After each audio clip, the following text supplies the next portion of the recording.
Nuestra Señora de Luján.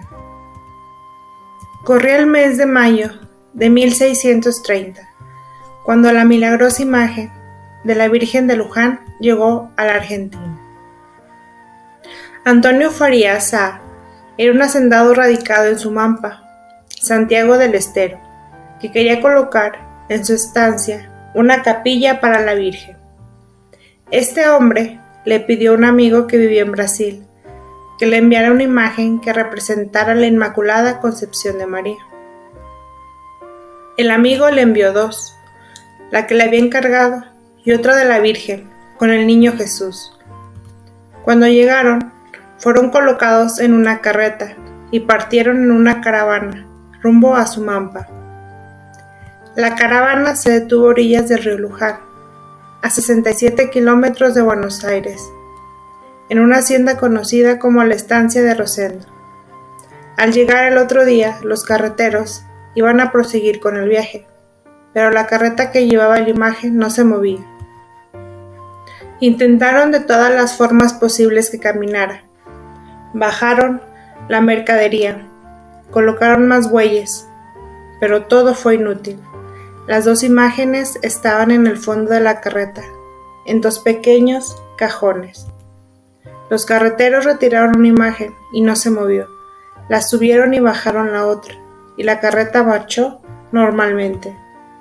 En ese instante los hombres comprendieron que estaba ocurriendo algo milagroso. Al ver que la imagen no quería marcharse, se dirigieron a la casa más cercana, la de don Rosendo.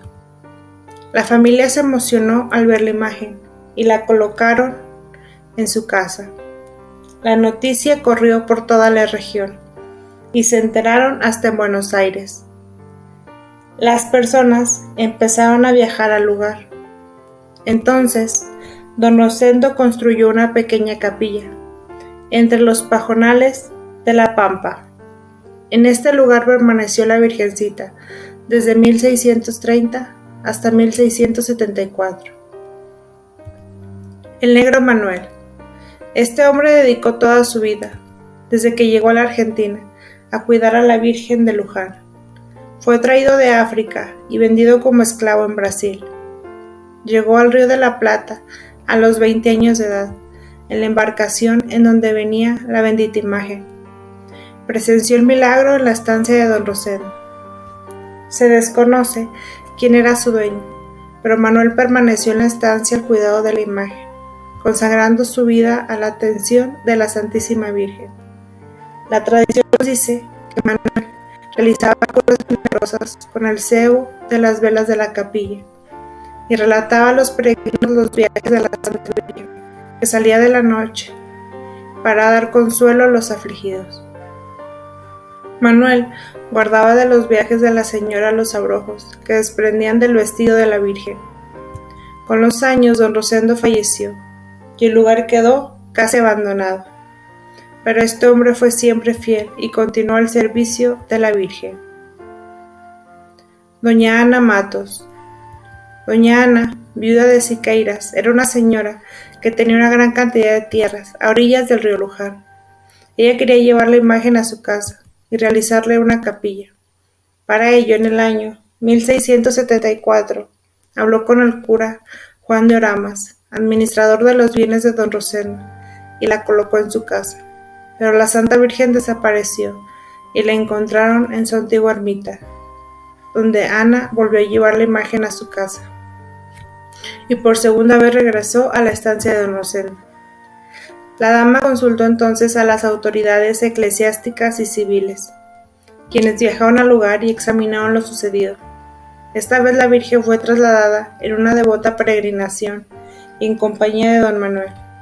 Desde ese momento la imagen no retornó más a su antigua capilla.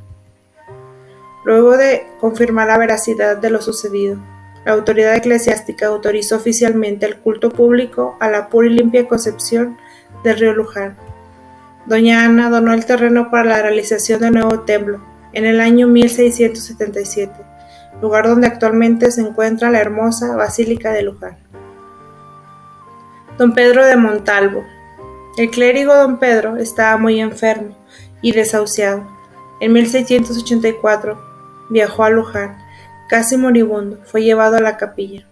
El negro Manuel le ungió el pecho con el cebo de la lámpara que ardía en el altar y le dio de beber una infusión, con abrojos de los que solía desprender del vestido de la Virgen. Don Pedro sanó milagrosamente y agradecido se quedó como primer capellán. En el pueblo de Luján, ese lugar empezó a poblarse con los devotos de la Virgen. De esta forma, el paraje se convirtió en una aldea que se llamó Pueblo de Nuestra Señora de Luján. En 1755 se le otorgó el título de villa.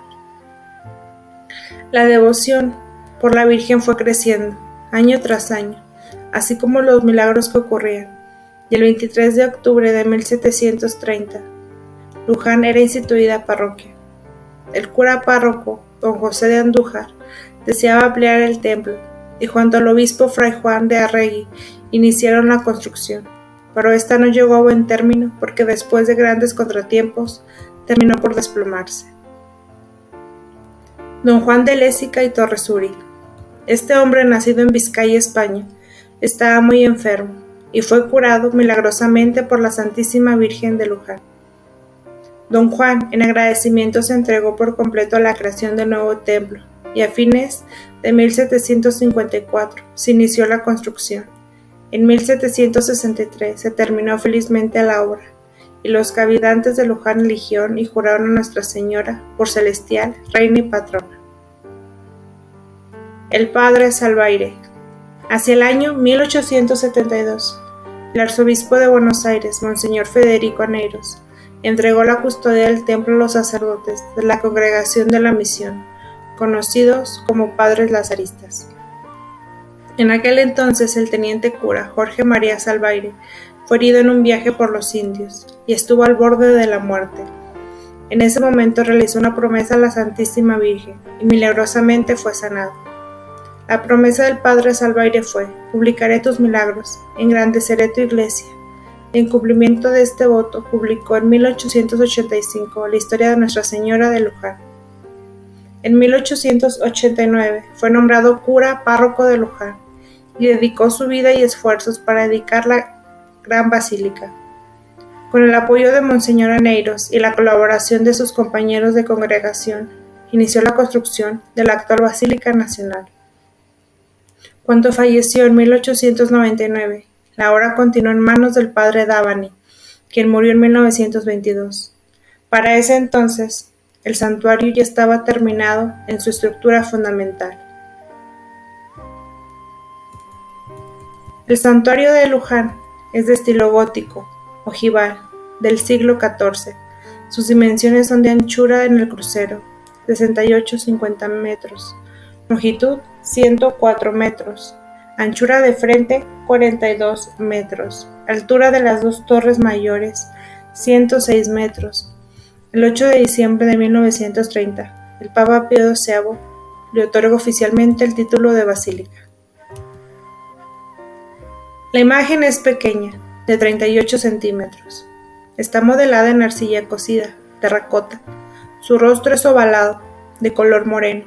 Los pies de la Santa Imagen se apoyan sobre nubes, desde las cuales surge una media luna y 4 cabezas de querubines, con sus pequeñas alas desplegadas. Esta cobertura con vestiduras, túnica blanca y un manto azul celeste. Tiene las manos juntas en el pecho. Santísima Señora de Luján, ruega por nosotros.